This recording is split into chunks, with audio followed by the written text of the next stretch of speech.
Hello guys, how's it going? My name is Dal, and it seems that patch 10.1 is arriving much sooner than most expected, with the official release date finally revealed this week.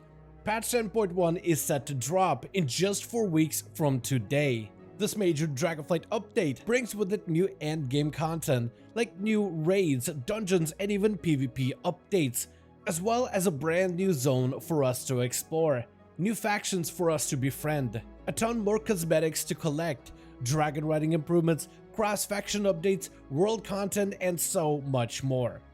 Patch 10.1 is releasing in 2 phases, and today I wanted to go over which features will be available during the first few weeks of this major content update, in case you were planning on making your return back into the Dragon Isles and have not kept up with all the recent PTR changes. But right before we get into this patch 10.1 update video, most of you guys watching these are still not subscribed. However, the more of you remind, the more of you do, so let's keep it going. Subscribe to the channel as well as hit the bell if you're watching these videos anyway, especially if you're looking to get regular class and content updates for all the future Dragonflight builds. On the week of May 2nd, patch 10.1 officially launches, though only a portion of its main features will be accessible week 1. During the first week of 10.1, you will gain access to the new underground zone of the Zaralek Caverns, which can be accessed through newly opened tunnels from multiple endpoints found throughout the Dragon Isles. Even below the surface, dragon riding is still the main form of transportation. Zaralek Caverns even has even more dragon riding glyphs for you to collect, in order to unlock new dragon riding abilities, like skimming. When flying low right above the ground, your dragon begins to skim along, and while skimming they begin to recharge the main flying resource of Vigor. Skimming is helpful in areas where you can't build up high speeds easily.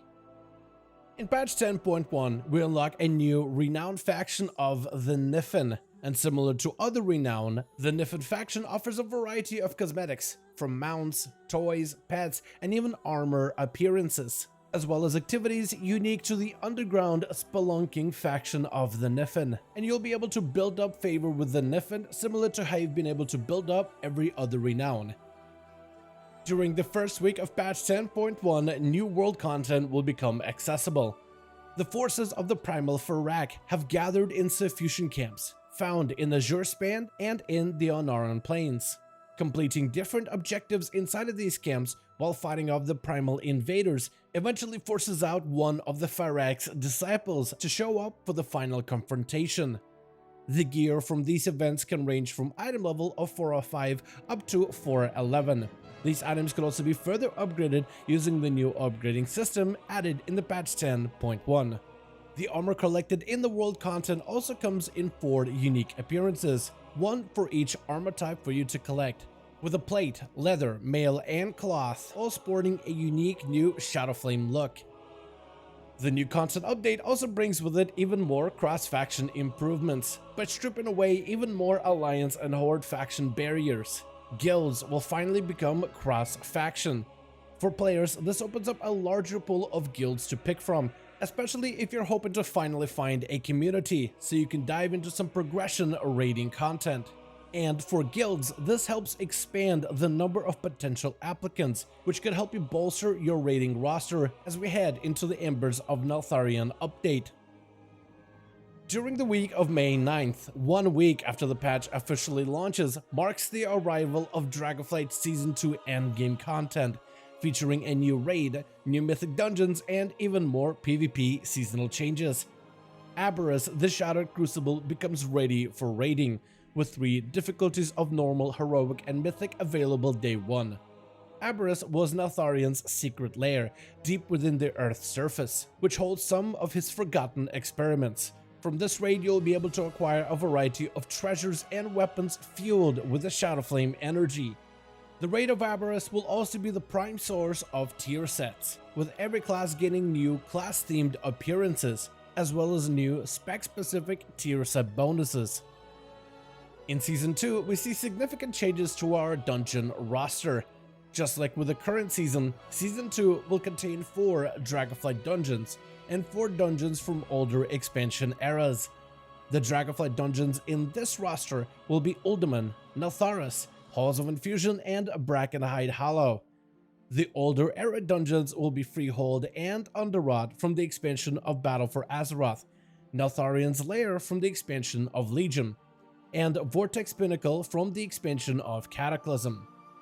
Season 2 Mythic Dungeons will not feature any new seasonal affix, and will instead adjust some of the existing modifiers.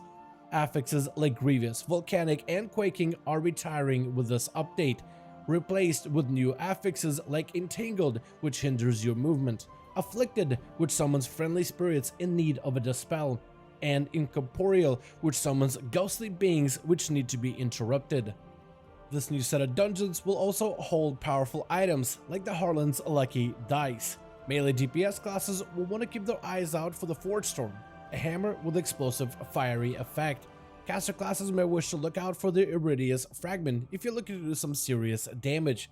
The new season of Mythic Plus also comes with even more rewards to collect for pushing your Mythic Plus score to a higher level. Dragonflight Season 2 player versus player content also sees significant changes, like a rebalancing of crowd control effects, which essentially results in players spending less time being stunned, blinded, and polymorphed, and more time playing their character. Many classes are gaining new PvP talents which expand on their class capabilities, and crafted gear can now be turned into PvP items using new reagents, which helps you better optimize your PvP sets. And for now, that's going to be everything we know so far regarding the official launch of the patch 10.01, which is releasing much earlier than expected. Some in the community have expressed concerns that this update may be coming out rushed, though many are hoping that it comes out all in one piece, with all the content, features, and class changes working as intended. I want to hear your thoughts in the comments down below. What do you think about all the features coming out in the patch 10.1? Which side of the fence are you on? Are you worried that this patch was maybe coming out a little too early? Or are you happy that we're getting regular content updates in this expansion compared to the last few entries? And which features of the patch 10.1 are you the most excited about? Let me know all of your thoughts in the comments below. As per usual, if you guys enjoyed this video or found it informative, go ahead and give it a thumbs up. I would very much appreciate it. And as always, in the description of every single live stream and video, we have a link to our Discord community channel. Probably the best place to reach out to me directly in case you want to let me know what you thought about this video. Join our Discord to become part of the community. But otherwise, thank you guys so much for watching. I do hope you guys enjoyed. Let me know your thoughts, and as always, I'll see all of you guys in another video.